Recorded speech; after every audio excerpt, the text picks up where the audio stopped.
Hi everybody, this is Dan Stolbarger. Welcome to this week's Middle East Update. It's the week of January 3rd, 2020. This will be our first recording of the new year. A lot going on, so let's jump in right away. But a reminder that you can get the PDF PowerPoint that will have much more material on it than the time that we have for this 10-minute YouTube presentation. So we usually start with news bites. But before we do, just want to give you an overview of what we're going to cover this week. We're going to talk about the U.S. embassy that was attacked. We'll talk about the red lines of both Israel and the U.S., the preemptive strike that led to the embassy being attacked, the rise of anti-Semitism, the PA's 2020 rhetoric, some things just don't change. Bibi's platform, where he's heading, what he's basing his career on, his future, and then just the troubling times with what's taken place in violence in places of worship. So we got quotes. As I said, I wanted to give you this overview in case I can't get to it all. So we start with our news bites. Crazy. As supportive as Trump has been for the Jewish people, there are just rabid anti-Semites in the U.S. left that are trying to find ways to blame Trump. Despite his recent executive order designed to protect Jews on college campuses, members of the left are convinced that Trump is responsible for the rise of anti-Semitism in America. How crazy is that? Then it's noteworthy that a 5.1 magnitude earthquake hit at 5 a.m. local time on Friday in Iran, less than 30 miles from the Bushehr nuclear power plant. Interesting timing as far as things that are going on. Rain, and more rain. Torrential rainfall this week brought the level of the Sea of Galilee up by some 8 inches. Again, as long as they've been reporting rainfall, that 3-day period last week was more rainfall in the Galilee that's ever been recorded. And then, of course, you know by now that Netanyahu trounced his rival in the Likud primary. We'll talk a little bit more about that later. Now, the big news, the U.S. Embassy being attacked basically by the Islamic Republic of Iran. I think it's important to realize that behind the curtain of this attack of our embassy are the Iranians. Trump knows it. His quote basically is, Iran will be held fully responsible for any lives that are lost or damaged incurred at our facilities. As only Trump can put it, they will pay a very big price. This is not a warning. It is a threat. Happy New Year, Donald Trump. So again, both of these articles you can read in the PDF PowerPoint. Again, holygroundexplorations.com, or just click it on the link that I've given you on the YouTube. The Washington Post, by the way, reported on Tuesday that one of the leaders of this riot that threatened the embassy in Baghdad was Hadi al-Amari, head of Badr organization, one of the largest pro-Iran militias in Iraq. Name probably doesn't ring a bell, but it is noteworthy that Amari, the Iraqi Minister of Transportation at the time, was a guest of former President Barack Obama in the White House in 2011.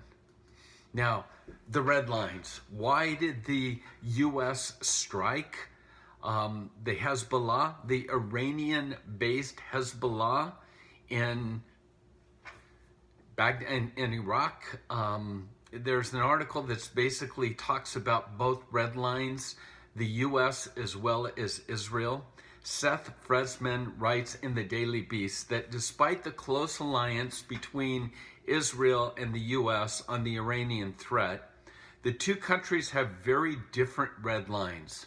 For Israel, the red line has been Iran's effort to transfer precision-guided munitions through Iraq and Syria to the Hezbollah in Lebanon, and its increasing role in Syria close to Israel's borders. This is noteworthy because despite the hundreds of thousands, that's right, of rockets that are available to terrorist organizations such as Hamas, Hezbollah, and others, what they're lacking is the ability for precision striking. Now, that's what Iran is trying to send, is to make these rockets able to hit precise targets. That is a red line. But for the U.S., for the Trump administration, the red line has become kind of a further Iranian proxy attacks on the U.S., attacks on our forces in Iraq as well as Syria. So it is no doubt just what I call a time bomb, just sort of ticking away. Now, I know this is a no-brainer, but it's frightening to see the rise of anti-Semitism today. You can't ignore a spike in the anti-Semitic attacks in the New York area. A man armed with a machete injured 5 people at a Hanukkah celebration in the New York area. Jews, Orthodox Jews on the streets are being targeted by gangs. The guardian angels are offering their assistance to protect Jews. According to the stats released by the FBI, Jews were the victims in 60% of religiously motivated hate crimes in 2018. But now that's even more increased. And this is the reports that are coming from the Jerusalem Post and the Voice of America. The rhetoric of the Palestinians, the so-called peace partners of Israel, some 135 Palestinian non-governmental organizations have rejected financial assistance from the European Union over a refusal to renounce ties to terrorism. In other words, millions of dollars are being offered to the Palestinians with the one caveat that it can't not be used to go towards what's called pay for slay. It cannot go for funding terrorist activities and paying terrorists that are imprisoned. And so Abbas now is saying, you don't realize the time bomb, the atmosphere of what's going, it's about ready to explode, all because aid is being rejected because they want to give it to their so-called martyrs. Crazy. And again, just the idea of a two-state solution, you'll see in this photo here, as 2019 ends, the Palestinian authorities have emphasized that its views on the state of Israel, the entire state of Israel, is now Palestine. Rewards anybody that reinforces this message. Again, the Palestinian map of Israel is, all of it is for the Palestinians, none for the state of Israel. There's an article here about Bibi's platform. You know, he's in the news, he's seeking immunity. We've got third elections coming up. Take the time to read that. There's an article here on troubling times. The question is, are places of worship no longer safe? No matter what religion one associates themselves with, everybody wants to feel safe at a place to pray and to celebrate their belief systems, their religion.